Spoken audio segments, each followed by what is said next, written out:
We got a fun-filled show tonight. I met a boy today. It's your boy, Coach Career, the General. 860 Army. She loving my style every time I'm. You ain't need more money, Tito. You could have just invited 6 or 8 you down to nationals. I'm around. When certain people don't get their way or they feel slighted, they feel like they have a right to call us and voice their opinion. You don't. We locked the Clear. I've never removed a staff to allow a staff to move up. No, that's not what I'm saying. Now everybody's a personal trainer. We know who the originals are, but now if you look, you can find them in every town. What up? We back. We back with great topics tonight.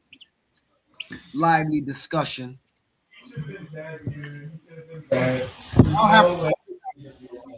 got garlic bites. Gee, no, I really wanted these. I really wanted the glizzies, but I couldn't find a way to make it in the store to buy none. Yo, Bug got an ill word for glizzies, a new one that I get from my 18-year-old son is ill. He calls them meat rockets. Meat rockets. No, cereal, bro. I'm a cereal glizzy eater. Yo, you pause. Big pause. I'm too old to play the pause game.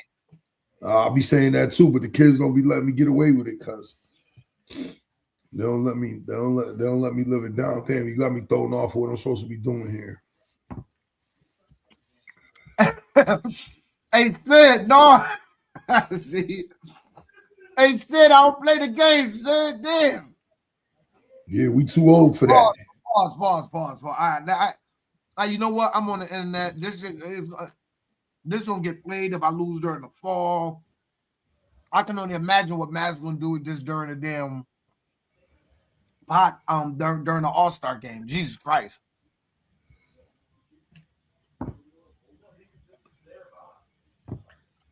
But now it wasn't that. Yo, bro, that's my choice of. You know what? I can't win the argument, so I'm gonna just gracefully bow out.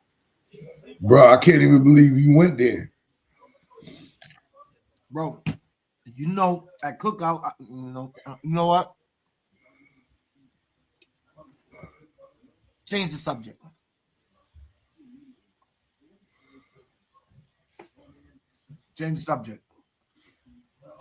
Tournament been good. Got a couple upsets, Tito. Oh, you been watching? Today was the first round, or am I late? You know, we was handing out equipment all week. We started practice, like real practice this week with equipment finally. We finally got outside. My life been wrapped up in Bell City right now. Anyways, it's your boy Coach Career, the General, and I'm here with the big host, Big Bro. Prez, Mr. Above 140. Great show tonight, Tito. All right, Tito. So this is how we're gonna start this show. A very serious topic, and I want everybody to think about this. Don't be emotional over this topic, because you could very well get emotional. All right, let me put it up for y'all. And here's my question posed tonight, Tito. You ready? Here's my question. Boom.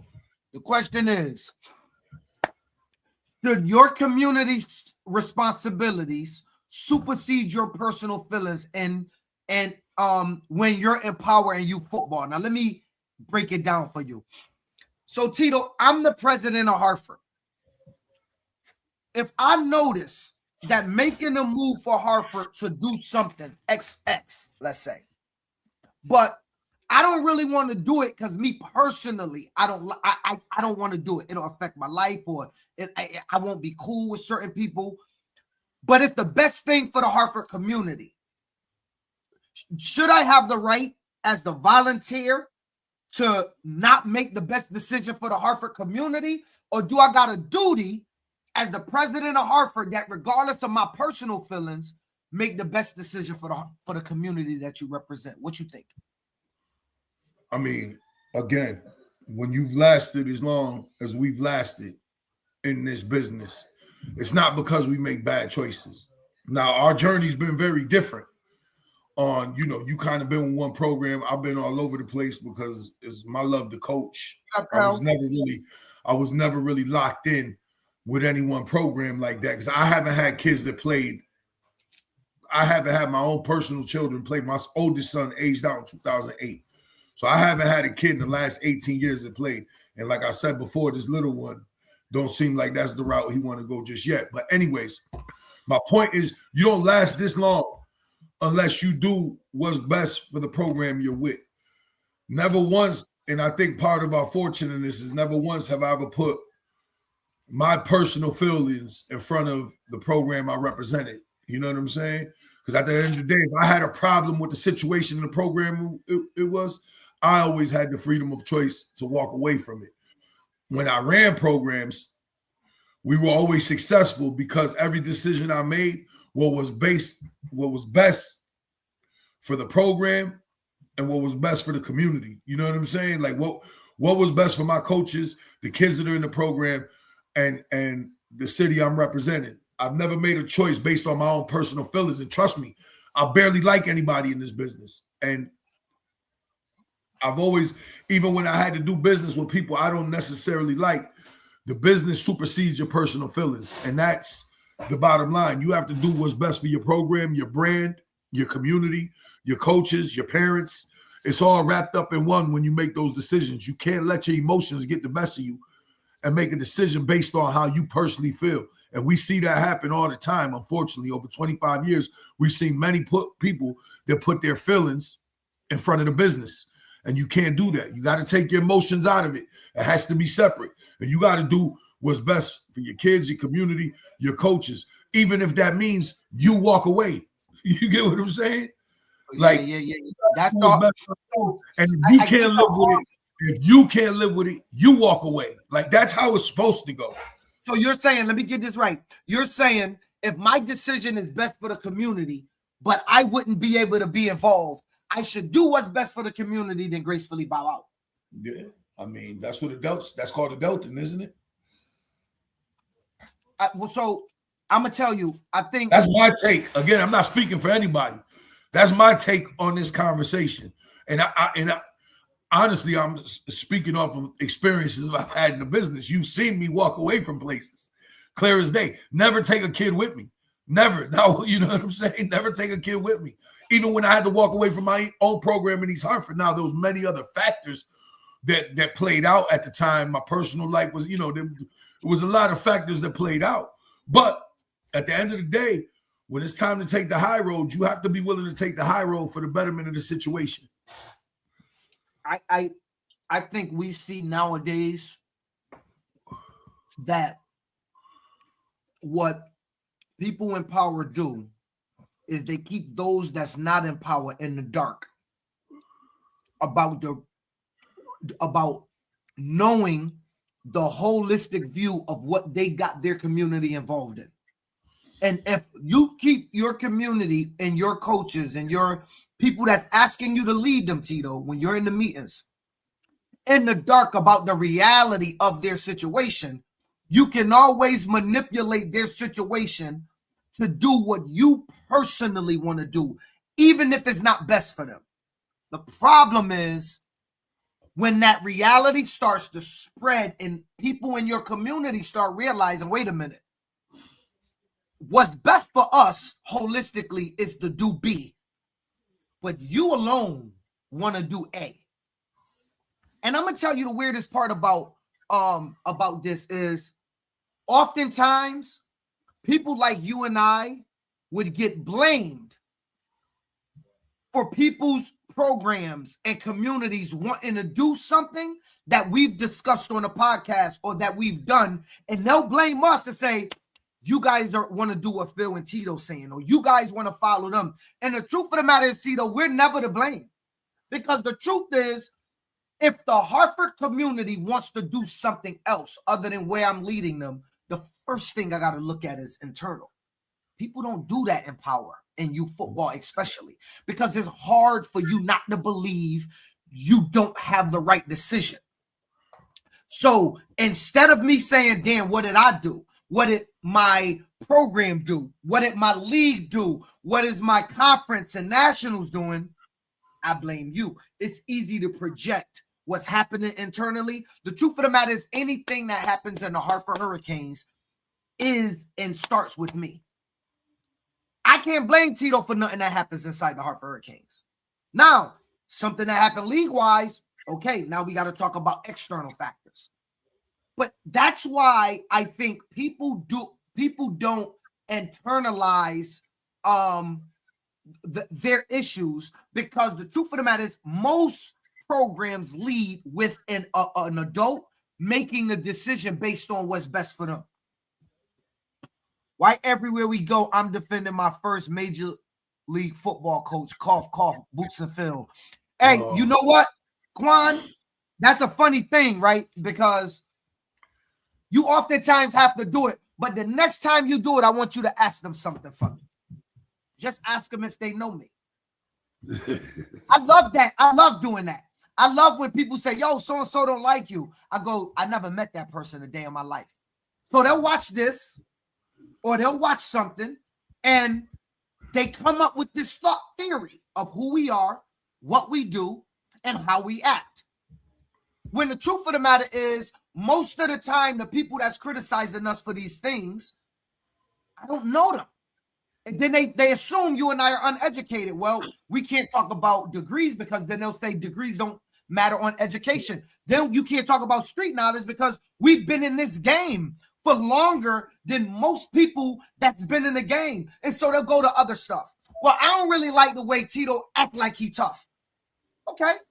They can actually click a red X in the upper left-hand corner of their screen, Tito, and never watch you or dislike you, but they don't do that. They watch you to dislike you, then spread the word. It's weird to me to hear constantly people say, yo, this president said this, or a president is using Bible verses against you. I never met these people, Tito. I don't know half of the people that says these things. Now, the truth of the matter is, it don't bother me because, Tito, I tell you all the time, we have to draw out these emotions from people because it lets us know we're relevant. There is not, and I'm going to tell you something. I asked a young man recently, yo, what is it that I thought? Because people say a lot of things. Yo, you know, they say you don't like me. Like, I never met you. And he was like, Brian, that's not true. Right? And now, so some of it could be the person telling you is on BS. But what he said, I tell them the dream you got going is the dream you spoke about. Exactly.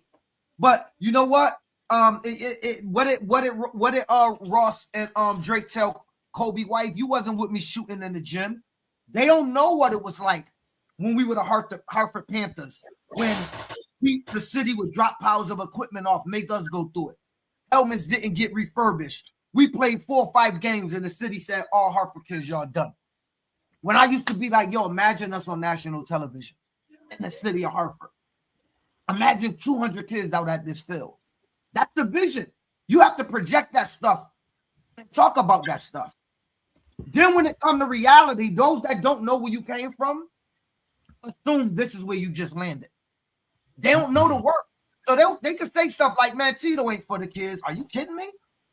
He stuck around when they have equipment, when there was no glitz and glamour, when there was no money, when you had to stand on the corner and shake a pail at the corner of Cronin across the street from Bowes Park in the hood, and you just asking people, yo, throw some dimes and some nickels and some quarters in his hat so we can get these kids popping. But now you don't see that. You see the product today, so you project and you say, oh, man, them dudes don't care about kids. They just all about the fame of it. Or they just want personal. It's feelings. It's feelings. It's feelings.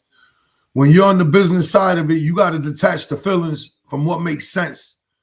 What makes sense got to come first, even if it's against your personal beliefs.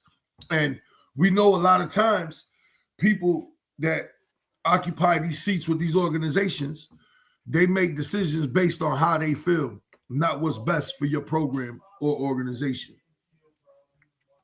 Bro, we ain't even have opportunities to play. Forget about that. Tito, You might have gave me my first out of Hartford game ever in my life. No, I did. Wasn't it who you set me up with? Southern? Yeah, the Southington, who are now currently the Southington Junior Knights, is when my boy first game the Hartford kids, and we played Rich Kavickas. I convinced him to play y'all. Rich Kavickas at night, and they beat us. 2008. Let's go. Let's give them the timeline. That was in 2008. Your first travel game was in 2008. And we were in up to that point. We've never played out the city of Hartford ever. Then you got that video. I saw that video somewhere recently. You got that video with Trent. Then with you, Trent. We joined Pop Warner in 2009 after AYF. What they do? Left us in the hallway for an hour, kicked us out the meeting, and said, "Stand in the hallway." The Wildcats walked in. Yo, no, stop the meeting. After we had 7 to 12 votes already, yeses, to get in. Stop the meeting. We was asked to stand outside for 45 minutes, bro, looking like bums outside of a meeting. I got so frustrated. I said, yo, tell them we going. Because it doesn't matter. If you grinding and you really believe what you want, you don't let nobody treat you any type of way. So we walked out the meeting. The next day, Pop Warner came and met us in the hood. They met us at the Boys and Girls Club in Hartford. Voted us in that following month in person in our grills. We've been in Pop Warner ever since. People don't know. And even when we joined Pop Warner, we was using city equipment, Tito. You remember that? I had to go back to city to use their jerseys. We had netted jerseys with just Hurricanes written on it. All of the stuff that you see now, that's work. Us having an $8,000 college sled, how do you think we get that? That's grinding. I got the best sled in the city of Hartford, including high schools and everything. I didn't even see Trinity College have this sled, but I'm sure they got enough money to get it. But I got the best sled of any high school in the city of Hartford at my field. And you got I haven't seen linemen shoot in no high school. And I even got a flip sled. I might have the only youth football flip sled in all of New England. This stuff, and yes, I'm bragging right now on the program, not me. This ain't all come from my work, right? This is, y'all seen it during the banquet. This is 70 volunteers, coaches, everybody, fundraising. We grinding. It's the board doing our thing. It's when you see the food truck out there trying to grind. It's a holistic view. And what do? That's why nobody would ever accuse the Hartford Hurricanes people of taking money. Our kids got too much stuff. They got tens of thousands of dollars spent on them, dog. You walk into my shed, it looked like Foot Locker. You seen it. Ask Lucas, how many pair of cleats you done got out of me? And you ain't even play. Gloves, cleats. Lucas every day kind of practice. Yo, let me get a pair of gloves. Let me get some cleats. You walk in a shed at Foot Locker. And so how do you get there, Tito? It ain't by doing what's best for you emotionally. Because I can tell you, Tito, it would look at you got some new ones. It would have been better for me, Tito, to spend $8,000 on my house than to buy a sled with the Hurricanes money. Talking about doing what's best for you personally, than what's best for the program. But you don't get from what Quan talking about from us having maybe 55, 60 kids total, Tito, using used equipment, right? To get into where we at today with 276 participants last year, dog. We're making personal decisions. And playing on national TV in front of 3.7 million people only 3 years after you joined Pop Warner. You don't get from there to there without doing what's best for your community. And so the question is, should you do what's best for your community? Yes. But I will tell you this, 90% of the reason why we got separate teams in all of our major cities is because there are people that won't do what's best for the community. They do what's best for them because people love power. Nobody wants to get rid of power. I'm going to tell you right now. That's the biggest, hardest thing for people to do is to get rid of power. So, like Quan said, I'm very much aware that I'm a polarizing figure in youth football. I'm aware of it. I'm aware that people draw conclusions of who I am. But it's nobody that'll tell you a couple things. One, I ain't never robbed nobody or took no money from nobody. The All-Star game, Tito, cost tens of thousands of dollars. You can talk to the videographers that got almost $3,000, $4,000, $5,000. You can talk to the people that stream us that get thousands of dollars. All of that stuff is paid up front, Tito. Most of that stuff is paid up front. I have never robbed nobody, taken nobody money. Ain't nobody ever asked me for help that I didn't help. So integrity wise, they'll never talk about that. They'll only talk about what you talked about, your emotions. I don't like Tito. I don't like Phil. They'll never tell you nothing integrity wise why they don't like me. Because I don't know anybody I know that I rock with, they can ask me for help with anything. I'm there. I'm outside with them. What we doing? May not always agree with what we gonna do, but we out. What we doing, bro? Let's do it, right? And so that's the thing. That's the difference between somebody that's doing what's best for them in community, in my eyes. Because if you go around this game, Tito, you and I didn't do this. We ain't had the luxury to dislike people. We just might have had a vibe from, because we were so small in those rooms, we couldn't even talk. Yeah, nah.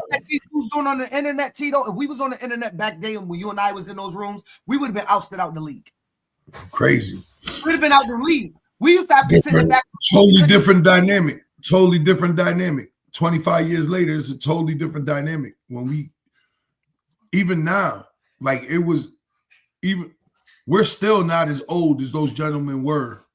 Nope. When we was doing it back then. Now, people don't, this whole space, this whole space has always been dominated by people middle age to, and beyond. We kind of blazed the path of the young dudes that got seats in the room and became presidents. Like, cats don't remember.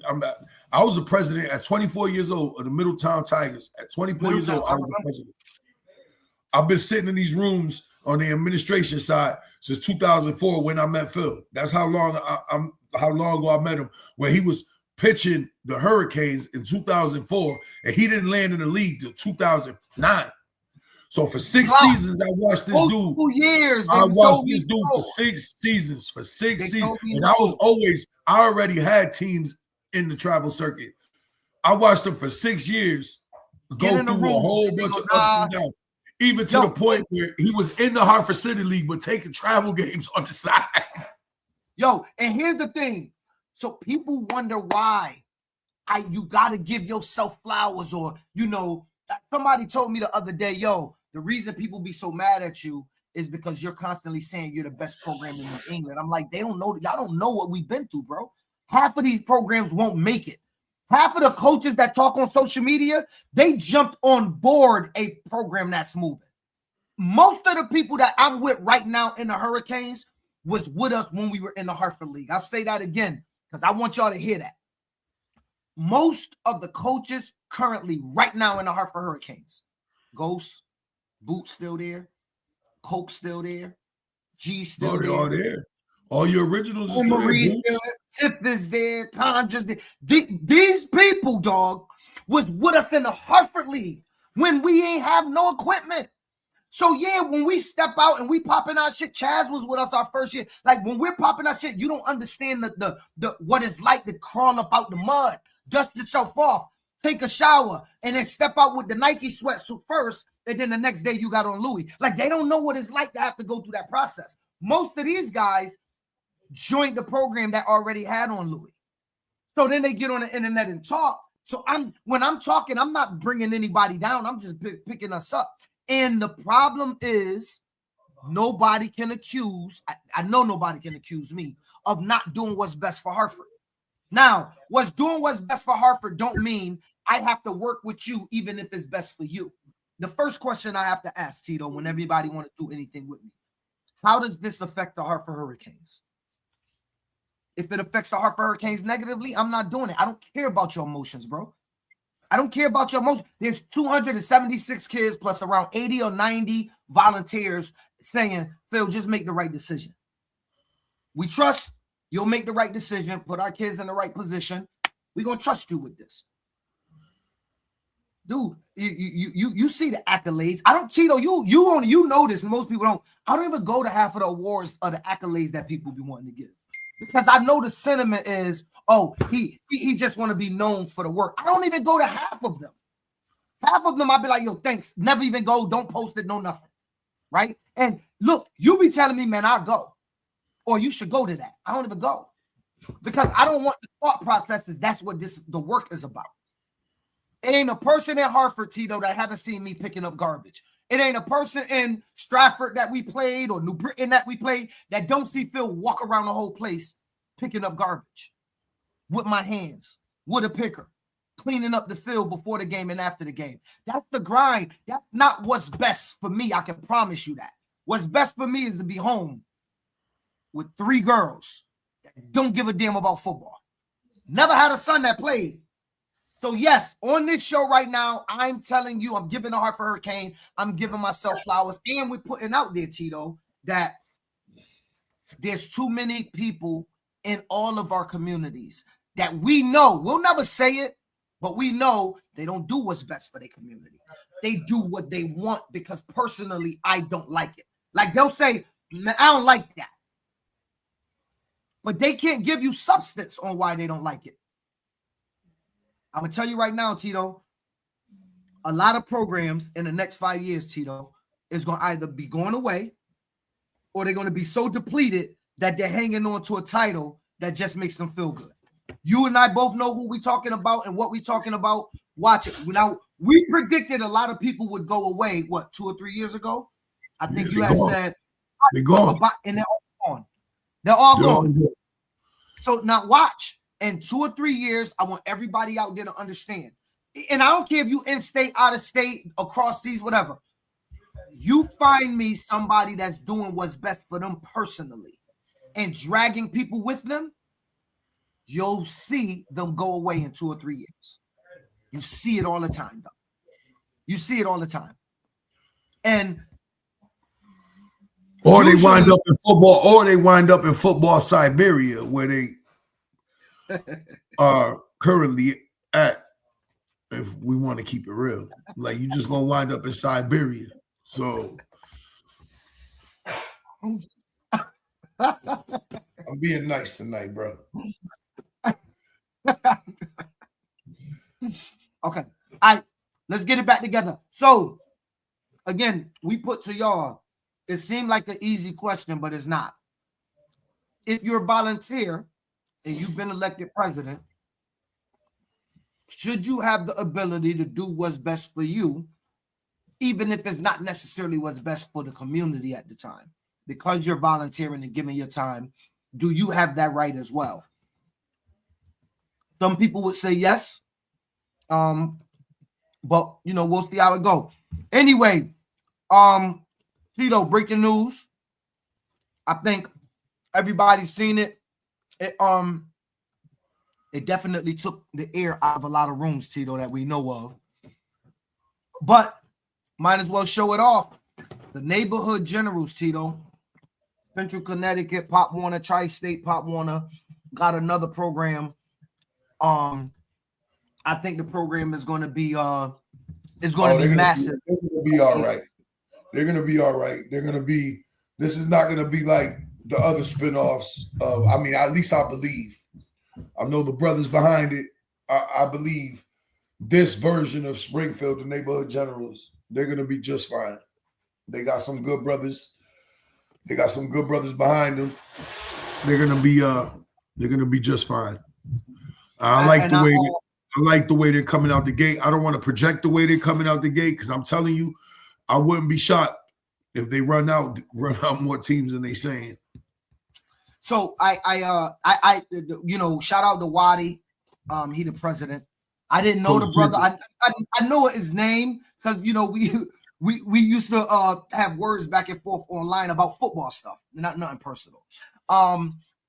But after meeting him and his crew, I think we as a board, and I can speak for Central Board on this, we as a board did feel like they represented the values that of what we trying to build, and they would do right by the Springfield community. And at the end of the day, that's what they're trying to do, and that's what they express to us. They want to present something in that community that allows them something beyond just football, life skills. I know the young brother's running his own nonprofit program anyway, working with youth, and that fits right along with the communities that we serve in us, Mount Hope, you guys, Bloomfield and Windsor, West Elmwood, Boston, Manchester, what I'm saying, Hartford. And so that fits right along.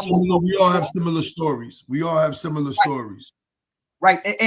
And we all have that desire. I think all of us can say that and show proof that that's what we're doing. And so I think if you look at it holistically, this kind of is forming into a nice league that's going to be very competitive. Very competitive. They're offering, 10U all the way down to 6U. So if you out there, you in Springfield and you got 10U and under, go to the Neighborhood Generals Facebook page. You can see it here. Tap in with the program and have a conversation. I will say, Tito, if I'm being transparent, that we in talks with other teams. Hopefully within the next month, we can announce another team. And again, we don't want to. Just to be clear and just to be transparent, that puts Pop Warner as a whole in Connecticut at 22 organizations, I believe. Yep, 11 and 12 and 11. 22 organizations that schedule each other for games. So don't ask these crazy questions of why there's no games available out there. We got our own issues over here. Which is trying to get everybody the games because we need to make sure everybody's playing. And everybody do get 8 games, or they have been in the past. So, we're going to ask God that hopefully we can maintain our standard. And I'm going to just say it loud, Tito. You ain't even got to wait the next year. I keep telling y'all don't got to wait the next year. I don't know what Westland's waiting on. I don't know what y'all waiting on. Y'all ain't got to wait the next year. All you got to do is make the call. Y'all know what call y'all got to make. Get out of here. I can tell you right now, Tito, there will be no games outside of Pop Warner. Southern Connecticut Pop Warner, Central Connecticut Pop Warner will only play Rhode Island Pop Warner, RISMA, and Northeast Mass Pop Warner. That's what's going to happen. So I don't. Everybody can call 1,000 people. You can call everybody. You can text everybody. I'm telling you what's happening. This is coming down from people that's above me, Tito. And so people can feel like, oh, Phil's blocking this. So I don't have to block anything. What was it? Just a year ago or a year and a half ago, one of the most famous New England teams was at my field at the Big House playing us at homecoming. It was jam-packed when I brought Springfield in. So it's the fact of the matter is I'm telling you what the rule is right now. So you guys can go out there, seek and beg and do all of this. I've spoken to all the presidents of all the leagues. We're going to do crossover games. We're going to help each other out when we need be. But the regional director has let us know we will be scheduling Pop Warner versus Pop Warner games. We even got New Jersey Pop Warner coming down, Tito. We went up there last year. They coming down this year. My man Ron. But I do want to put up, Tito, that we're not the only ones. RISMA grew as well, Tito. Yeah. RISMA Pop Warner grew. They grew by 3 programs, which is good. I don't know if it's up on their website yet. Let me check. Do we know? I thought we mentioned it. What was it? North Providence? They got Providence Junior Townies.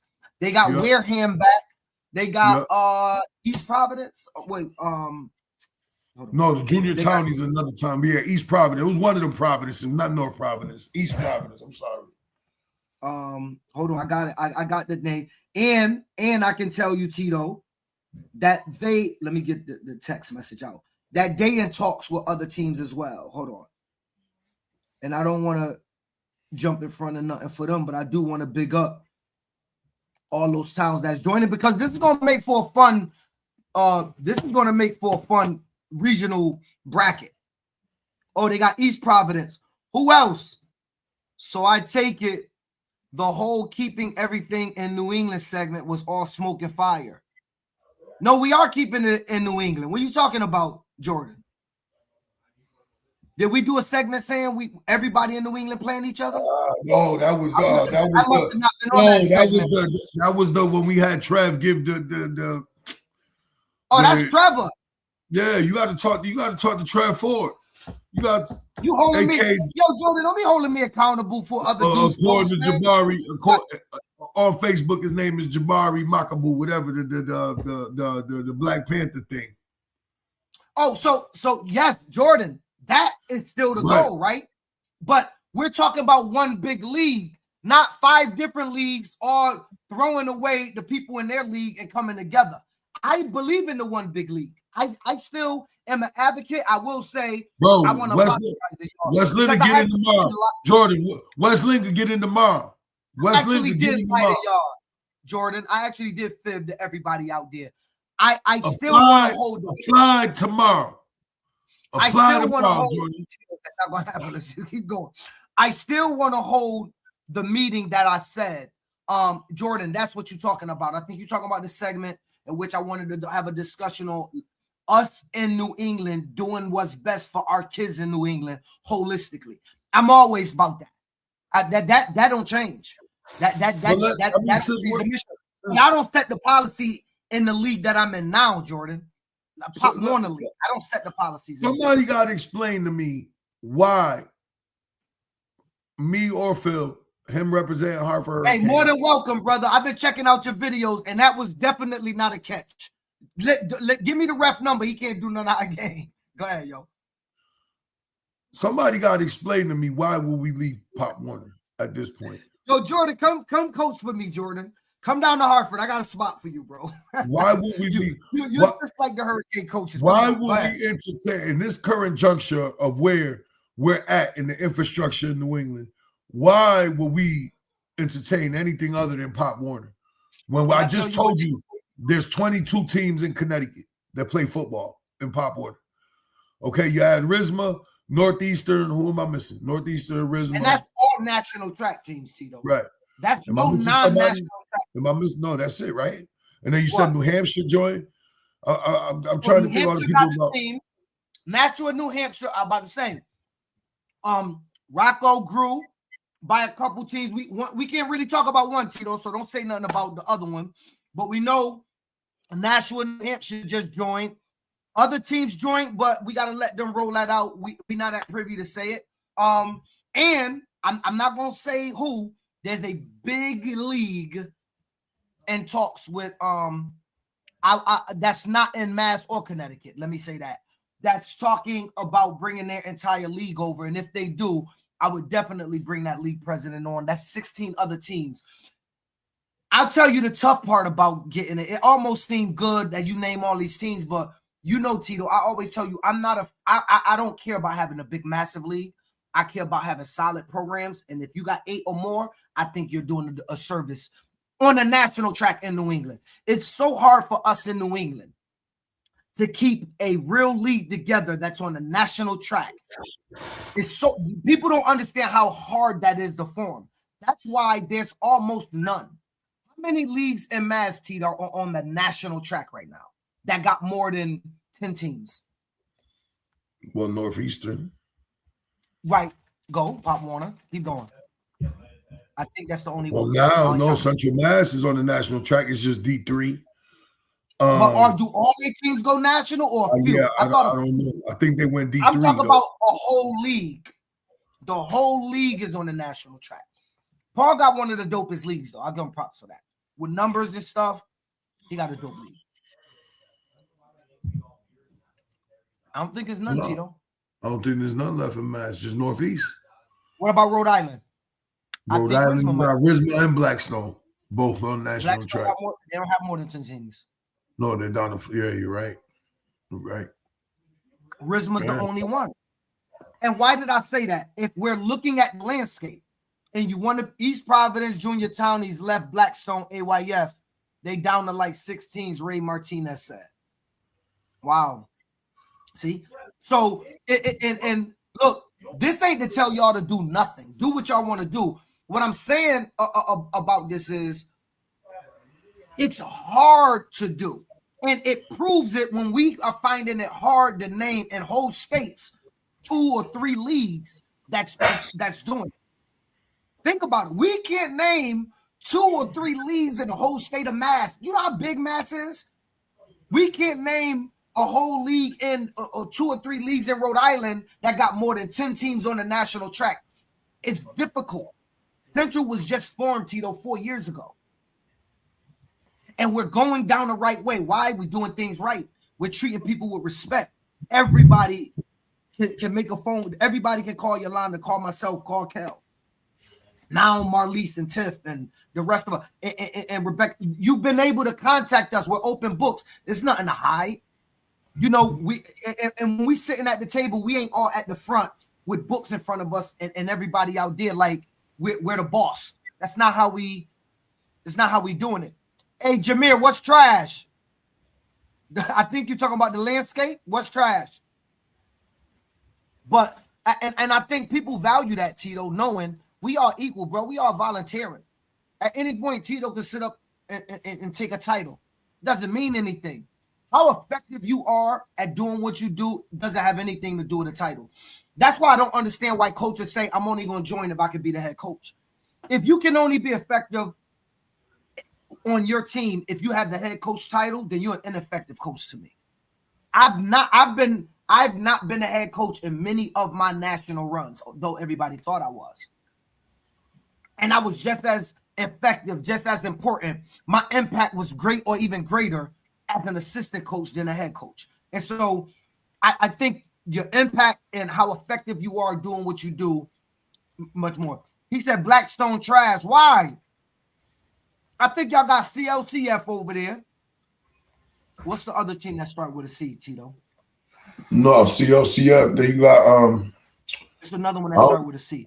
No, you got Pawcatuck, the Fair Lawn Cardinals. They're in Pawtucket.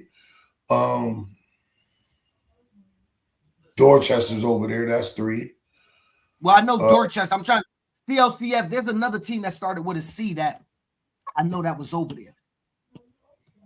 Everyone want the title of something and have their name on something when they win, right? But guess what, Jordan? The teams I was on, if the Hartford Hurricanes ever won the Natty, everybody would have said, "Yo, Phil won the Natty." I'm not saying I agree. Oh, Cranston, Cranston. That's the one I was talking about. Cranston, CLCF. CLCF's in Cranston. Is that there's another Cranston? Hold on, Edgewood's in Cranston. I thought CLCF's in Cranston. There's another Cranston? Hold on. No, CLCF is in Cranston. Cherry Hill. But Cherry Hill, I think, is in preteen. Where is Cherry Hill at? Cherry Hill's out there in Rhode Island. I mean, I thought they were. I'm talking about Central Falls, bro. That's the team I'm talking about. Central Falls, yes, Central Falls. Central Falls, CLCF, Dorchester Eagles, Central Falls Panthers, Fair Lawn Cardinals. I would like somebody from Blackstone to tell me why did you guys all leave? If anybody out there know the answer, I wonder, because their league was vibrant. They had like 10 to 12 teams when Dorchester joined that league. I have an idea. What is it? I'm just saying I have an idea why people left. I told you how I was gonna go years ago. Yeah, I mean, listen, I'll tell y'all this. Central won't take anybody, but we are open for business, for conversations. If I'm being frank with you, can you do something funny? My sister and me are doing a challenge.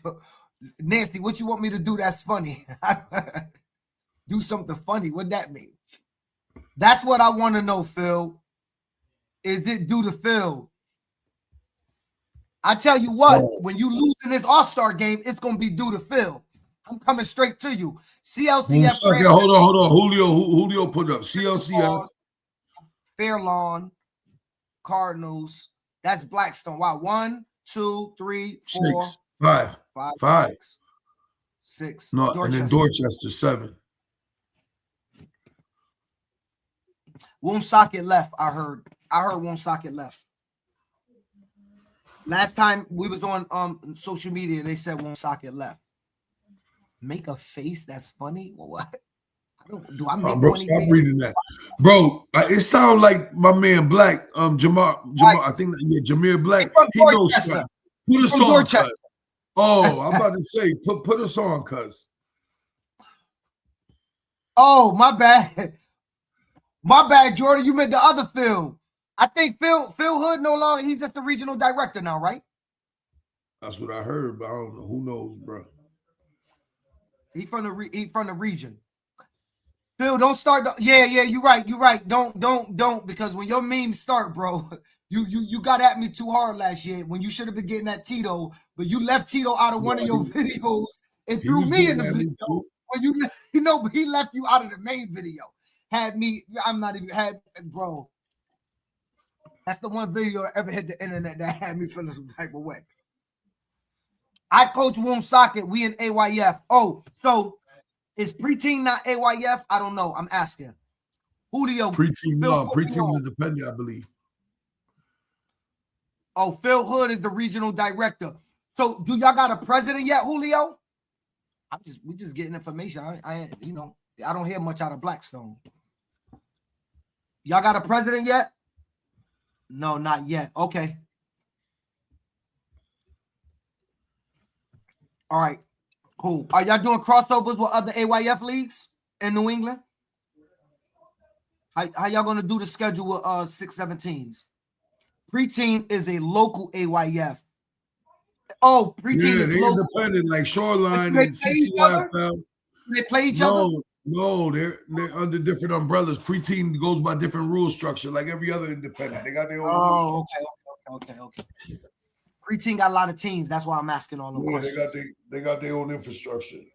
Sarita said, "What about the Fall River Falcons?" They were in Blackstone at one point. Fall River left, I think. Right? I have no idea, bro. I never got that information. You was on that. He just mentioned the teams. He didn't say Fall River, Tito. Yeah, you was on that story. Me,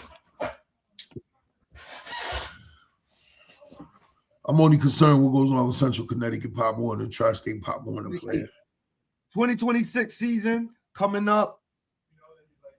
Fall River, keep an eye out for the cold. It looks like Fall River. No, Fall River's still in. They're still in. They still are. Ray Martinez just said it.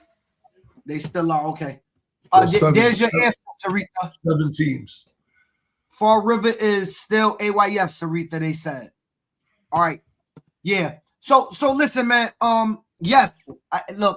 We don't have to sugarcoat what we up here doing. We're talking about Pop Warner because we do think that it's becoming a premier situation where you're going to get good games. I mean, think about it.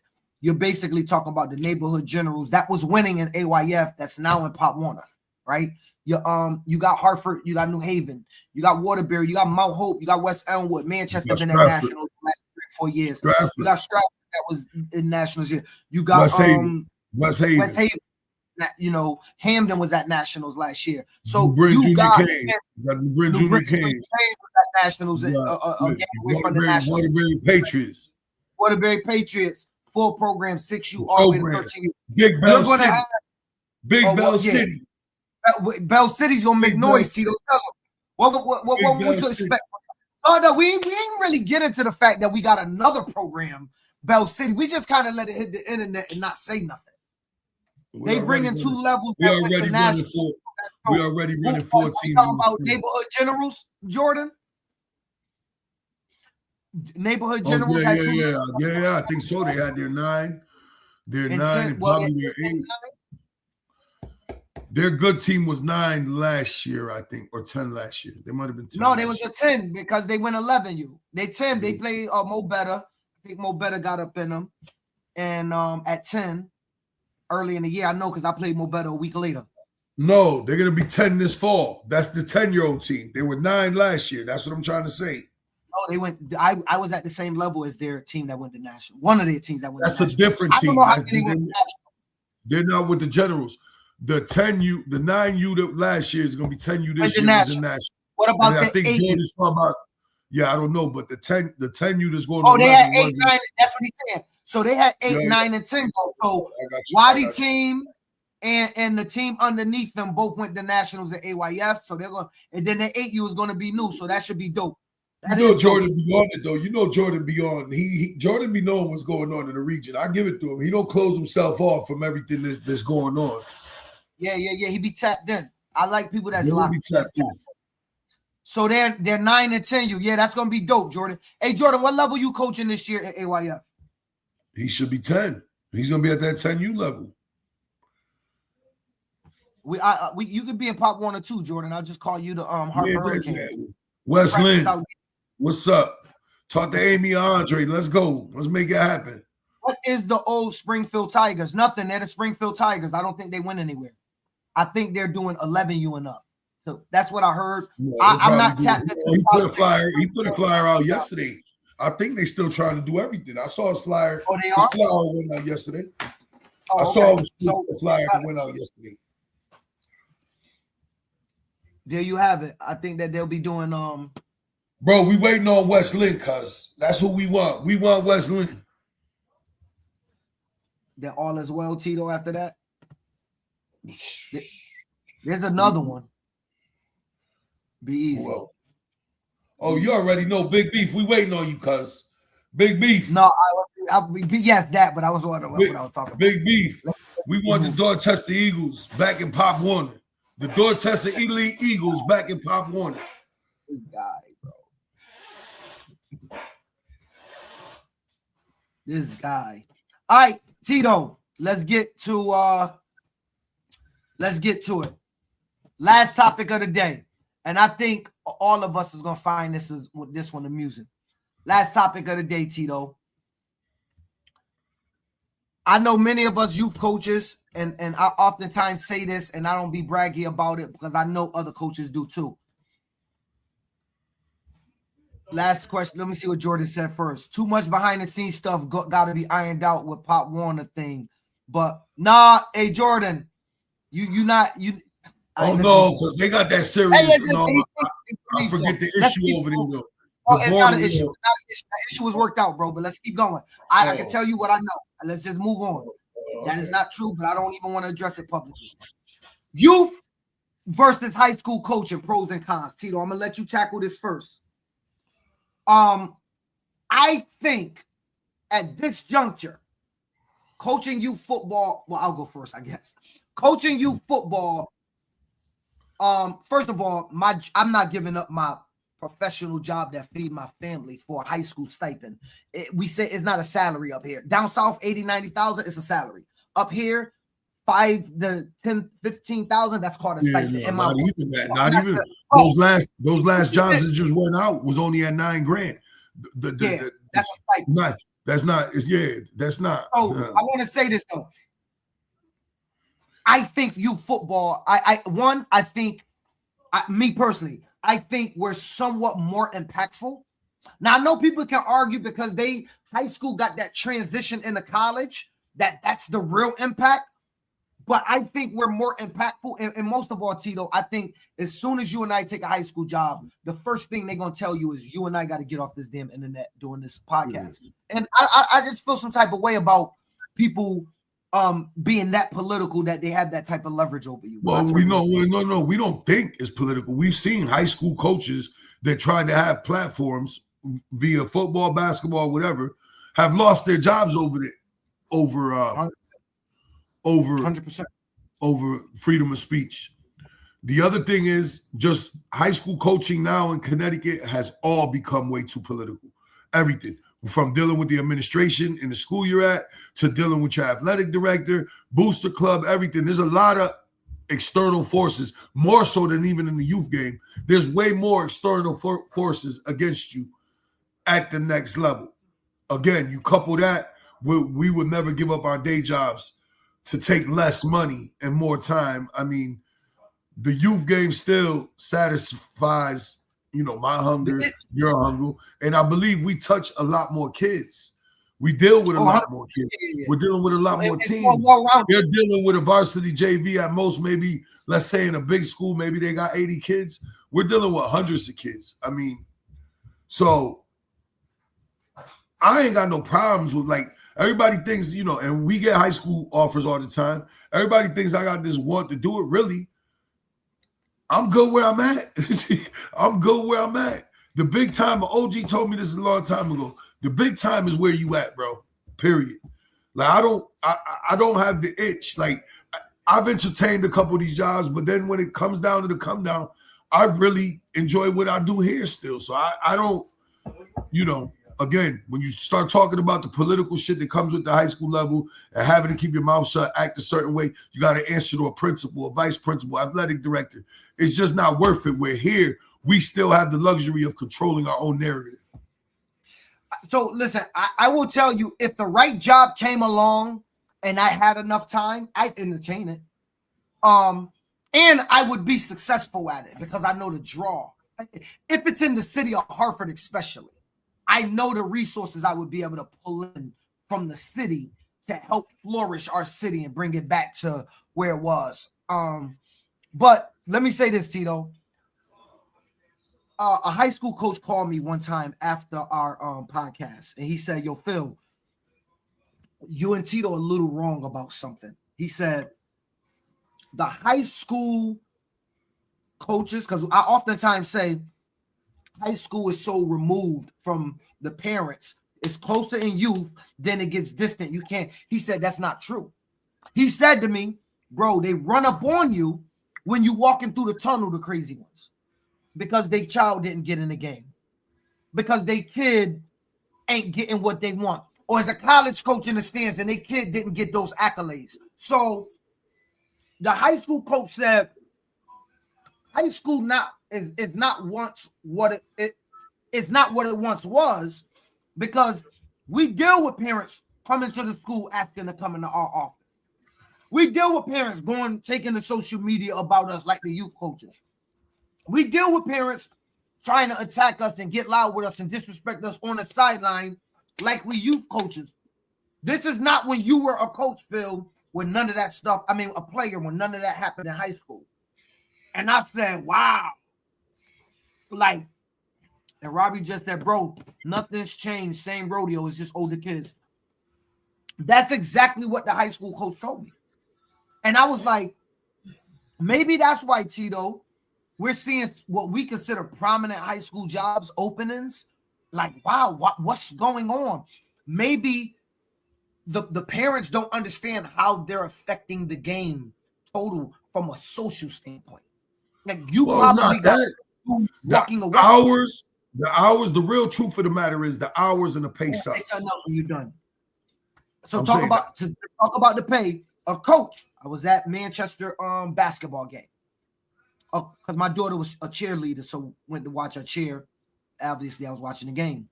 I was talking to a coach right now in high school. Actually, just got announced on a position. And he said to me, we were sitting there, he said, people don't realize high school coaches also spend a lot of money out their pocket. When they go to these flag tournaments and stuff, Tito, the high school don't pay them nothing. They're using their personal cars. They're picking kids up. They're bringing the kids to the games. They're bringing the kids home. They're feeding the kids. They're housing the kids out of the coach's pockets. Out of the coach's pockets. Yes, Colin, they are. And so I'm like, wait a minute. I thought that, I'm going to be honest. This is my ignorance about high school football. I thought that high schools took care of all y'all high school coaches' travel, stays, when y'all go to these 7-on-7. Yes, a lot of the high schools pay for all of this stuff. A lot of the high schools in Connecticut sports programs are running in a deficit. That's why they have booster clubs. A lot of programs have slashed. A lot of programs have slashed resources, and part of it is freshman football. If you notice, there's barely any freshman football anymore. There's very few programs that carry freshmen. If you name me any high school in Connecticut that plays more than 4 or 5 freshman games, I'll be surprised. Freshmen they're lucky if they get 5 games. There's not that many schools that carry it no more. Most people are carrying just JV and varsity. So, I mean, little by little, resources are being slashed there. Again, how many people can get there at 2:30 when they're practicing? There's very few people that can meet that time. You gotta have the right job. Honestly, you got to be working in a school, working third shift, something along those lines to even coach nowadays. High school only gets paid for certain months. At least that's what it is. Here, but they get a stipend. In Connecticut, like the job that I took, you would pick your check up Thanksgiving weekend, huh? Yeah, you get the check at the end of the season. Thanksgiving weekend, somewhere around there, either before or after. And so for me, I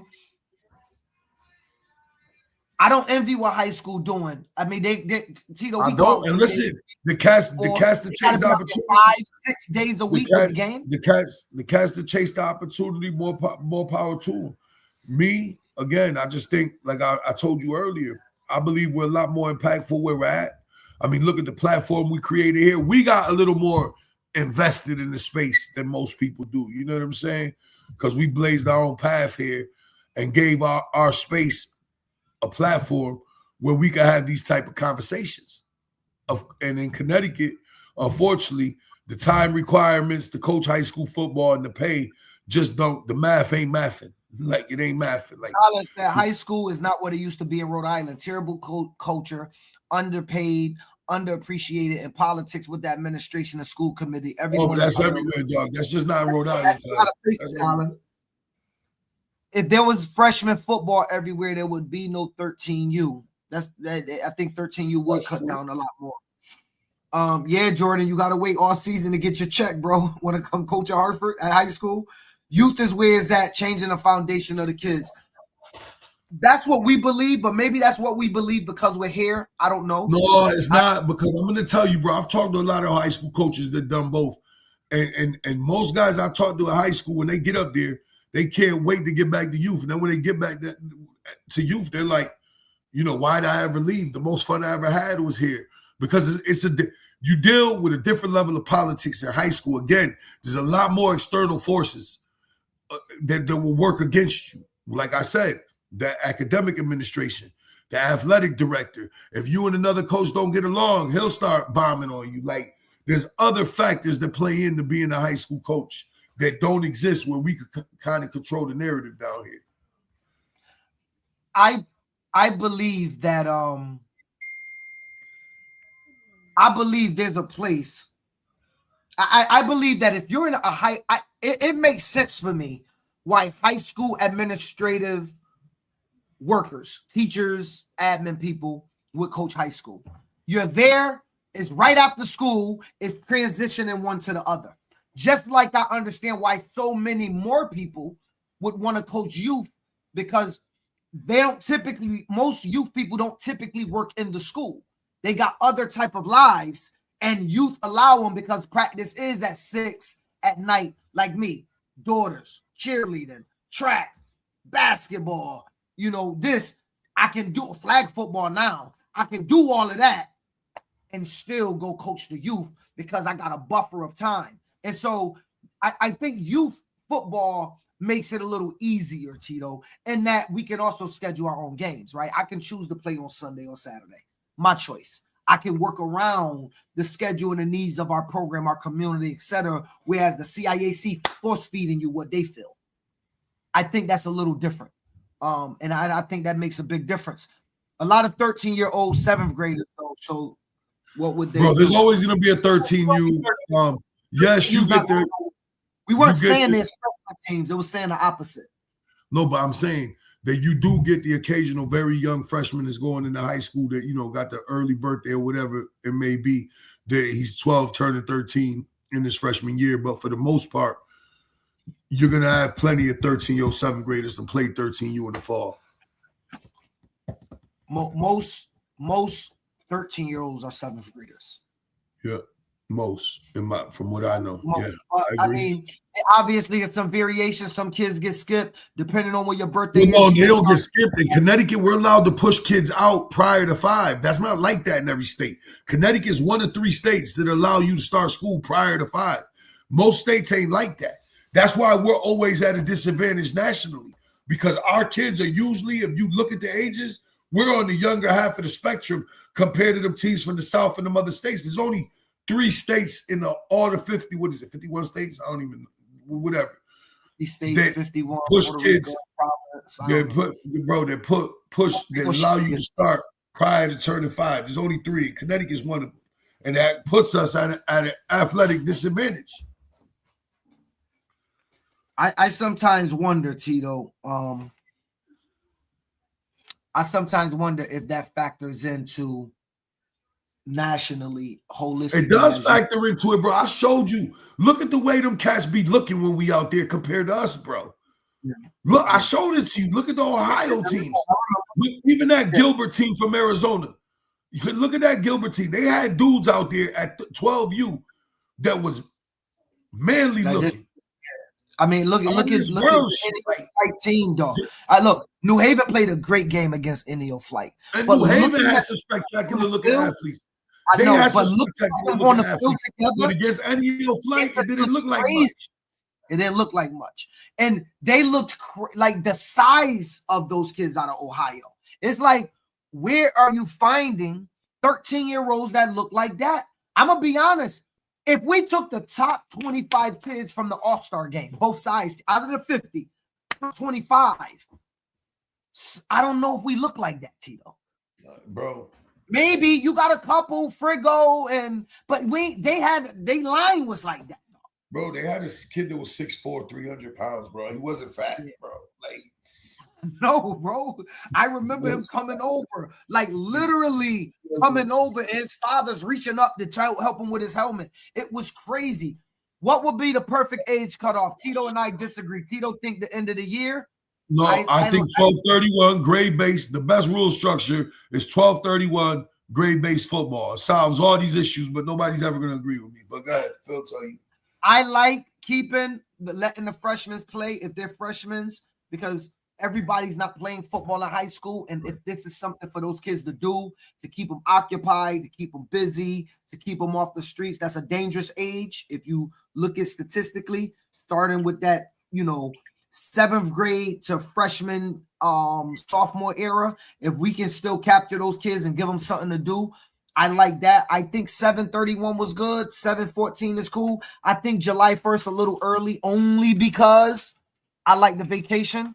And I don't want to, if you start in July 1st and school ending June 24th, when are you supposed to be? You got 1 week of vacation before you start youth football. We have those kids around here. They just don't play football. It's a culture thing, Terrell said. The other places, their 6'4s are playing football. Ours aren't. That's true, Terrell. And Connecticut, and somebody said this last week. I think it was Darity. In Connecticut, 6'4 guys think that they basketball centers. And typically, they are big power forwards and centers in our area. So they think they basketball players. Until they realize a 6'4 power forward or center that could barely dribble and shoot ain't got no shot at getting a D1 scholarship. But to be out of here at every prep school wanting them in football. Again, if I could speak to Terrell's point. That's the same conversation, though. That's the same conversation that I have with the trainers lying to kids, like letting the 300-pound kid go to running back training. It's the same conversation with these basketball gurus that are going to tell you got a shot, but you're 5'11", your father's 5'8" and fat, and your mother's 5 feet. You ain't playing basketball, dog. It's just not happening, cuz. And that's the same, along the same lines. People, because we look like the bad guy for saying stuff.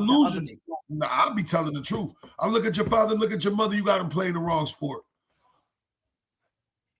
We typically, I told you this, Tito, after every podcast, there's people in my inbox who kind of feel like, we're talking down on kids, and that's never what it is. It's an opinionated show, and I think that's most of the times why y'all be feeling some type of way about us personally. Y'all forget that it's an opinion. It doesn't mean there always will be people that slip through the cracks. Tito, do you guys got a 9U in Bell City? Colin said in the spring, no. In the fall, potentially. We're running 2 11s in the spring, a 13 and a 14. One of those 11s is going to be a site team, whereas they're going to be playing the other guys' B teams, because we had a lot of numbers come out for that 10-11 age group. But we're running out 4 teams in the spring. I agree, Jordan. That's a longer conversation. A lot of people disagree. It's 100% studies that at least the majority of coaches want multi-sport athletes.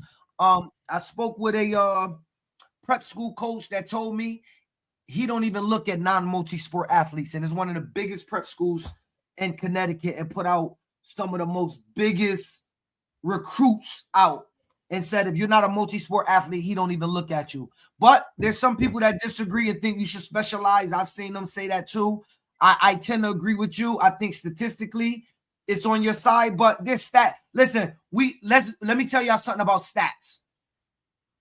You can find statistical data to back anything you want in the world on any decision you make. I'll leave it there. Again, what did I say last? Find a pro to a conversation, a con, and then they'll have a male study on both sides, and then you're really confused. Again, a lot of the times when I'm speaking from a person that was a college athlete, that had a son that was a college athlete, that been involved with sports my whole life, my father being in sport. I'm always going to give you an honest opinion from a person that's been involved in the sports realm his whole life. My whole life, I've been part of a team and active in sports. And like I said, my son played. I just know some things most people don't, and I'm always going to be honest with you guys. You ain't got to agree with me. You ain't even got to like it. But size is the end-all, be-all when it comes to all of this. And if you want a chance of playing sports at a high level, if you want a chance of playing at a high level, you better hope your kid is plus 6 feet tall. Like, you ain't got to like it, but this is the truth. You better be plus 6 feet. You guys are speaking facts when it comes to size. Parents don't realize how important size play a big role in recruiting. It's good for parents to know early about genetics of their kid. It plays a big part. Right. And this is coming from one of the most highly recruited kids in the state of Connecticut over the last 4 years. Mom saying that. I'm just saying. I have kids with a soccer player. I was using my brain at 18. What? Hey, I had kids with you had kids with a soccer player. He's trying to say he Jordan, got that was on purpose. Ain't Jordan like 6'4"? No, Jordan like 6'5", 6'6". Jordan, how tall are you? Don't give us your TV rapper. Give us your real doctor that put that thing on your head height. My thing is multi-sport athletes that the people talk about are freak athletes who could show up on a high school game and dominate without even practicing, not your average Joe. I tend to agree with that as well. Correct, Tito. I coach college ball. Size is everything. Bro, even D3. I'm gonna tell cats right now, even D3. He's 6'5". Everybody thinks they're gonna be D1. Let me tell you something. A lot of these cats we talking about ain't even good enough to start at D3. Even at D3. And I'm sure some of these D3 coaches could attest to this. Their offensive linemen are running between 6'3", 6'2" on the short end, maybe bigger. And I'm going to say 270, 280. I'm sure their DBs and safeties are probably anywhere between 5'11", 6'1". Linebackers are probably all around 6 feet. Very few are under 6 feet. Now, I'm not saying there's the rare 5'10" or 5'11" kid that's not going to crack the lineup. I'm not saying that. I'm just saying, for the most part, you guys think that anybody could just go play D3. You're going to go out there and feel small if you're an average size person in today's game. Listen, it's about size, man. Jordan, size. You're talking about 1%. Of course, you get the Kyler Murrays, you get the Michael Vicks, you get those guys that were hovering around 6 feet that break the exception that breaks the rule. Like, you get those guys, Doug Flutie. Yes, those guys come around every once in a while. It's not the norm, though. It's not the norm. Allen Iverson was not the norm. There's very few guys you'll see at 5'11". Wait. I see. I'm about to tell y'all what happened with TV. What happens with TV, Tito, is we oftentimes think a kid is small because we forget he's standing next to people that look like Tyler Boyd. Right, that's huge. Right. Ole Miss quarterback is 6'1". Right. Not small, bro. Yeah, he looks small like a little kid. Spud Webb used to look small. How tall do y'all think Spud Webb was? 5'7", I think, 5'8". He was short. For basketball, he was short. Right. 5'8", 5'7". Spud Webb was 5'7". Tell me he didn't look around 5'5" around them. Yeah, no. Who's somebody that looks small right now? I'm a D3 coach. I'm at Bridgewater State. We average 6'3", That's what I'm telling 290. you. Look. Well, I DB's told you average DB 6 6'2". 2, 190. I told you. Bro, don't blame us. He's telling you, you had a parent telling you whose son has been recruited by the FCC and big time schools. It's about your size. Start there. Now, if a coach have your son playing basketball, and if you just doing it for fun and your son gonna be a doctor, rock out, cool. But if you have dreams of playing a sport, you better think early about, okay, my son is only gonna be 6 feet. Where do usually the 6 foot football players play? DB, maybe quarterback if you're an extremely talented athlete, but mainly DB, and maybe you can get away with it at running back. That's really it. There's nowhere else for those kids to go on a football field. They're never going to the line. Probably not going to be a receiver much. You got to be really, really good, Wes Welker type, but you're probably not going to be a receiver. Your height will determine your capabilities in football. That's it. In basketball, I don't even think you got a shot nowadays, bro, if you're not 6'3" and above. 6'3" is hard because you go to the NBA. And at 6'3", 6'4", you can't be a big man in basketball. You better have ball skills, how to handle the ball. You got to be a guard. Play defense, play off the ball, run. You're going to have to do other things. 6'3", 6'4" don't get it done no more on the basketball court. Solly said 5'6". Oh, that's Spud Webb. Yeah. Listen, and for people forget, he was a free bro. athlete. The average height of a D1, we don't got to look it up. Was in a dunk contest. Wasn't Spud Webb in a dunk contest? Yeah, he won it. That's a freak athlete, bro. That's a freak athlete. The average D1 QB, we ain't got to look it up. I would say it's either 6'5", 6'5", or 6'6". I would say right now in the current game, 6'5" or 6'6". Most of those guys are. I could be wrong. Could be a little shorter, but for the most part, you're 6'3" or better. 6'3" or better. Actually, a little less, but I knew that. Well, average DB in Division I is 175. You're talking about QB. I thought he said DB. QB. Oh, I thought he said DB. 6'2", 6'3", 200 to 220. 40-yard dash. 40-yard dash.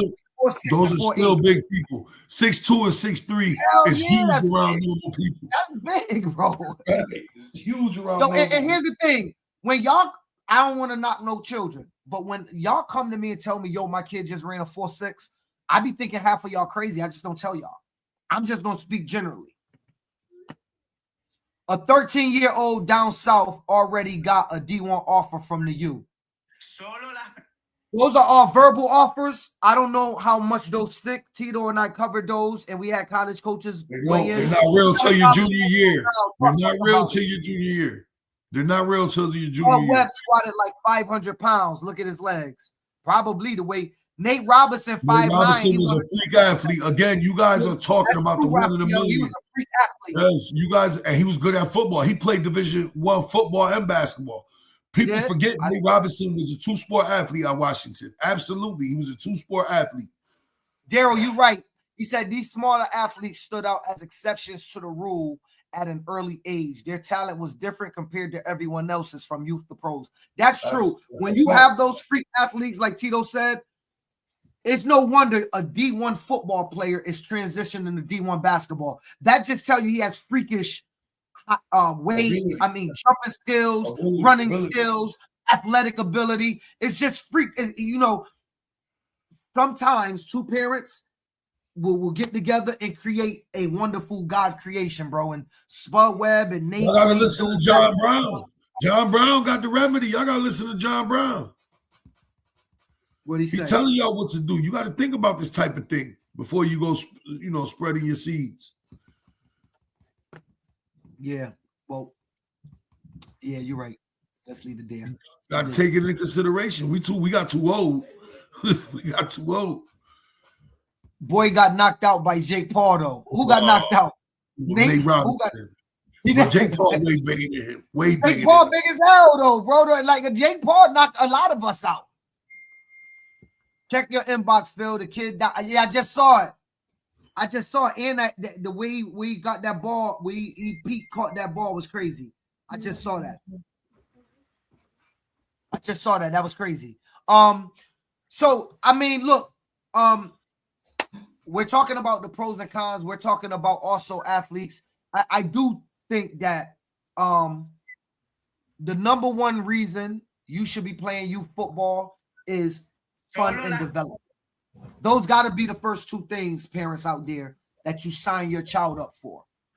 To have fun and to become and get development. Now, depending on the team you put your child in will depend on the speed of development. It's not always about great coaching and bad coaching. Sometimes, and this is where the discussion can go left, and we're not going to get into that tonight because I'm leaving in 9 minutes. But I'm going to tell y'all this. Joining a stacked team can help your child develop a lot fast or slow, depending on the mental of the child. People got to be careful, Tito. And I want to say that again. You better make sure your son got some dog in him if he's joining a team that got dogs there. Because, Tito, if I'm not mentally ready to compete at a high level and I join Tito's team that consistently practices and competes at a high level, what happens is, Tito, my child start getting in front of the line and doing this. Yo, you could go. Letting Tito child go. Phil, you next. All right. Yo, you could go, Joe. You see him fade in the black. Now, he's a good football player. He got all the athletic ability in the world, all the skills to compete, but mentally, he don't have the dog in him to compete. That's not something y'all parents need to blame coaches for.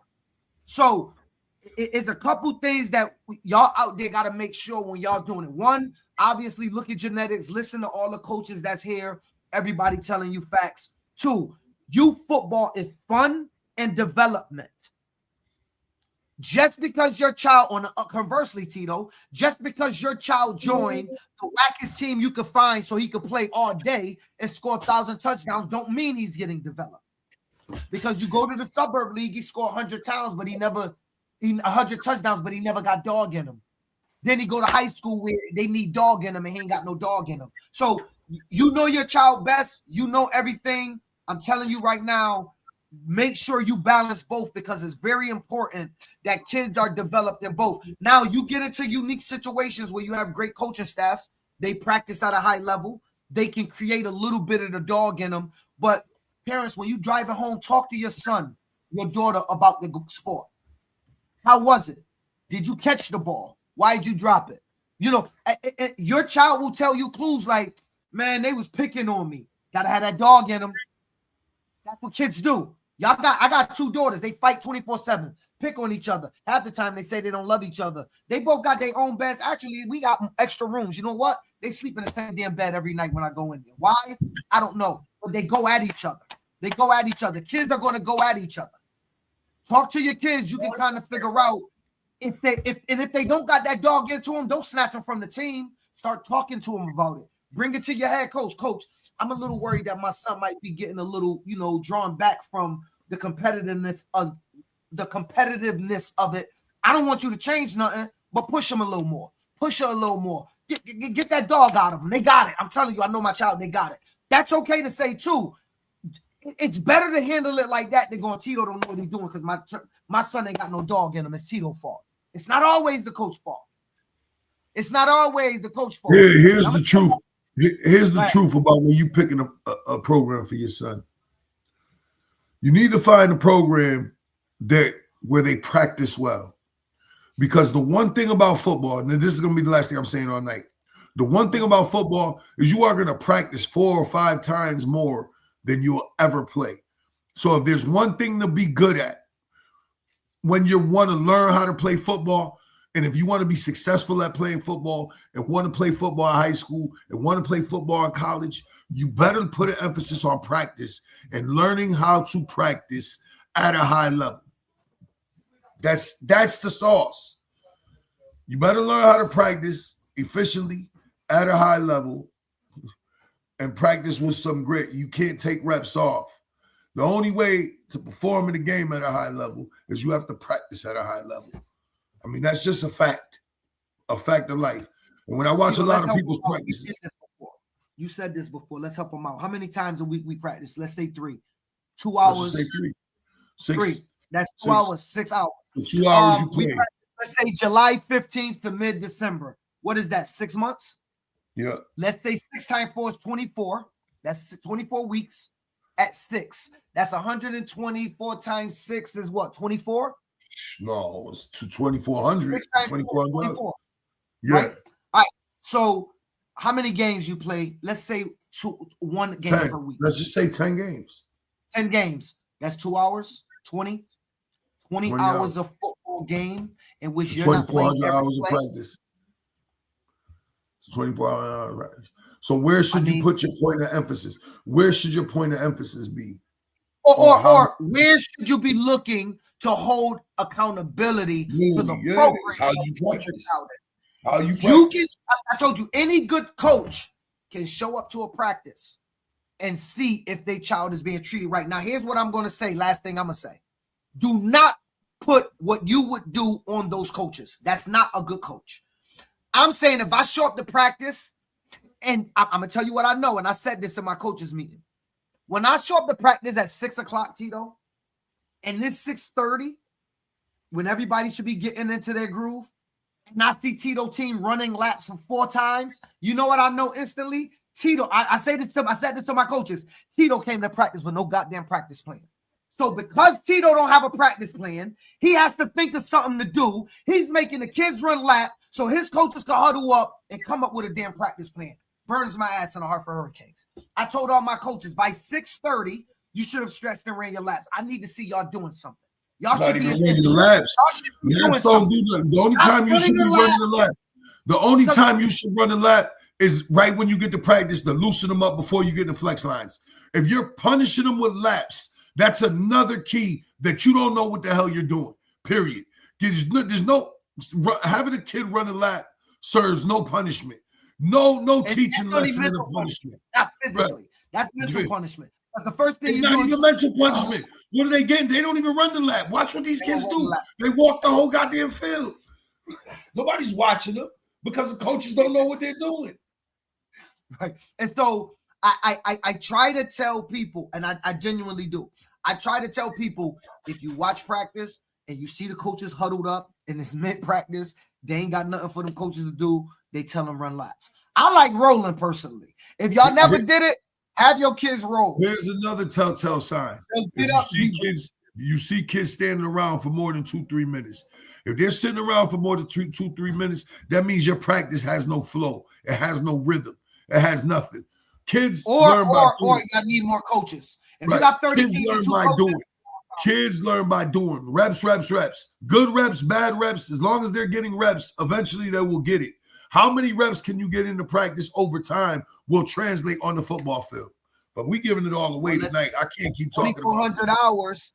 2,400 hours. If you can get 15, 20 reps an hour times 2,400, that's pretty good. Thousands of reps, cuz. But Tito, I'm going to end with this. What do we know? We're just a couple old guys, Tito, hearing you football, trying to coach, trying to get a couple gyms out. I'm old. I embrace my oldness. I tell everybody out there, and this is my word of the day. I had to ask somebody that called me old. I said this to you before. What is the goal of life? What's the purpose? Grow old, I would think. Nobody wants to die young. So when people call you old out there, embrace it. Because you know how many people on this earth never lived to see the age of 48. Kudos. Your boy birthday in July. I'll be 49. And for my 50th, I'm going to throw a badge for all of New England Pop Warner at the big house, baby. It's your boy PH the Prez, Mr. Above 140. The goal in life is to grow old. Stay healthy, stay in shape, go run and do whatever it is that's your vice that keeps you going. Get it done. And I'm out. It's your boy, Coach Career, the General. Big 860 Army. Oh, shit. 860 Army, Big Bell City. Peace to the gods. Peace to the gods. We got a fun-filled show tonight. I met a boy today. It's your boy, Coach Career, the General. 860 Army. She loving my style every time I'm. You ain't need more money, Tito. You could have just invited 6 or 8 you down to Nationals. I'm around. When certain people don't get their way or they feel slighted, they feel like they have a right to call us and voice their opinion. You don't. We locked the I've never removed a staff to allow a staff to move up. No, Never. that's not what I'm saying. Now everybody's a personal trainer. We know who the originals are, but now if you look, you can find them in every town.